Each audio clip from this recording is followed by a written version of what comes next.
வணக்கம் ஃப்ரெண்ட்ஸ். கிராம உதவியாளர் பணி நியமனம் 2025. ஸோ இதுக்கான அறிவிப்பு வந்து பார்க்குறோம். ஸோ நீங்கள் நம்ம சேனலுக்கு புதியவராக இருக்கும் பட்சத்தில் மறக்காம ஒரு சப்ஸ்கிரைப் அண்ட் லைக் போடுங்க. வாங்க வீடியோக்குள்ள போகலாம். ஸோ கிராம உதவியாளர் பணி நியமனம் 2025க்கு 2024 வெளியிட்டுட்டாங்க. ஸோ இது குறித்து வந்து பார்த்திங்கன்னா முந்தா நேற்று கூட வந்து அறிவிப்பு வந்து கொடுத்துருந்தாங்க. அது என்ன அப்படின்னு பார்த்தீங்கன்னா 10ஆம் வகுப்பு வந்து பார்த்திங்கன்னா தகுதியாக இருக்கணும் அப்படின்ற மாதிரி. ஸோ அது மட்டும் இல்லை, இது வந்து பார்த்திங்கன்னா 5th குவாலிஃபிகேஷன் தான்.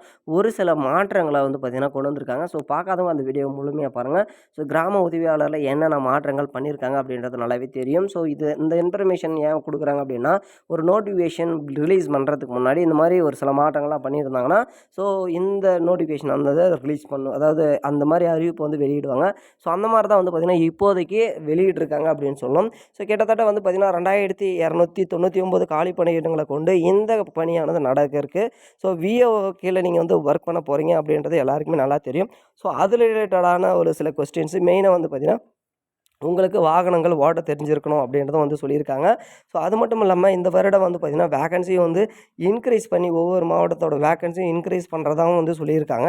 ஸோ அது மட்டும் இல்லாமல் எல்லாருக்குமே இந்த நோட்டிஃபிகேஷன் நேரத்துக்கு வந்து பார்த்திங்கன்னா ரிலீஸ் ஆகி எல்லாமே போஸ்டிங்லேயே போயிருக்கணும். அந்தளவுக்கு டியூரேஷன் நிறையவே ஆகிட்டதுனால ஸோ இந்த வேக்கன்சி எல்லாம் வந்து பார்த்திங்கன்னா இன்க்ரீஸ் பண்ணி ஒரு மேனேஜ் பண்ணுறாங்க அப்படின்னு தான் சொல்லணும். ஸோ இந்த நோட்டிஃபிகேஷன் ஆனது இப்போ வந்து தயார் பண்ணிகிட்டு இருக்காங்க அப்படின்ற ஒரு அப்டேட்டும் வந்து கொடுத்துட்ருக்காங்க. ஸோ இது அனைத்து மாவட்டங்களுக்கும், ஸோ அதாவது இதை பொறுத்தளவுக்கு வந்து பார்த்திங்கன்னா உங்களுக்கு எக்ஸாமு அண்ட் வந்து பார்த்திங்கன்னா இன்டர்வியூ, ஸோ 2 ப்ராசஸுமே இருக்கும். ஸோ ஃபஸ்ட்டெல்லாம் இந்த வேலைக்கு போகணும் அப்படின்னா நீங்கள் வந்து ரெக்கமெண்டேஷன், ஸோ அதில் வந்து ஆல்ரெடி வந்து ஒரு வேலை செஞ்சுருப்பாங்க எடுபடியாக.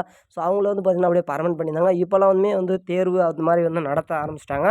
ஸோ இதுவும் வந்து பார்த்திங்கன்னா ஒரு டிஎன்பிசி ரெவென்யூ டிபார்ட்மெண்ட் சம்மந்தமான ஜாப் அப்படின்றதுனால ஸோ அதுக்கான குவாலிஃபிகேஷன் எல்லாமே வந்து எதிர்பார்த்துட்டு இந்த ஜாபுக்கு வந்து எடுக்கிறாங்க. ஸோ இதில் வந்து பார்த்திங்கன்னா உங்களுக்கு அதிகபட்சம் இன்னும் 3 தினங்களுக்குள்ளே அவங்க ஆன்லைனில் வந்து பார்த்திங்கன்னா அப்டேட் பண்ணி விட்ருவாங்க நோட்டிஃபிகேஷன் எல்லாமே. ஸோ அதுக்குள்ளே வந்து பார்த்திங்கன்னா உங்களோட சர்டிஃபிகேட் எல்லாமே வந்து பக்காவாக எடுத்து வச்சுக்கோங்க.